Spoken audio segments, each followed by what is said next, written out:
سنيات الوداع طلع البدر علينا من سنيات الوداع وجب الشكر علينا مدى لله داع أيها المبعوث فينا جئت بالأمر المطاع رسول যখন মক্কা ছেড়ে মদিনায় যায় তখন মদিনার ছোট ছোট বালকেরা এই কবিতা আবৃত্তি করেছিল, রসুলকে সম্বর্ধনা দিয়েছিল।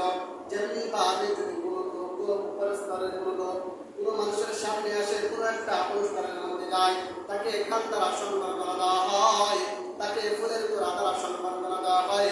রসুলকে এভাবেই সম্বর্ধনা দিয়েছিল।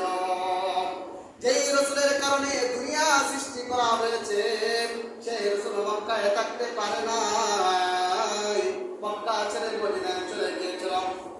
মক্কার পর নবীজি যখন মক্কায় চলে আসতো মদিনা ছেড়ে, তখন তো রসুলের ক্ষমতা, কারণ মক্কা বিজয় হয়েছে। এখন আর কে বা কারা রসুলের সামনে কথা বলবেন? কোনো মানুষ নাই তার সামনে কথা বলার মতো। মক্কা শরীফের ভালোবাসা, মাতৃভূমির ভালোবাসা, যদিও কোনো ব্যক্তি মাতৃভূমি ছেড়ে সুদূর প্রবাসে বাড়ি করে, কিন্তু তার ভিতরে মাতৃভূমির মায়া থাকে। তার মাতৃভূমি ছেড়ে যদি কোথাও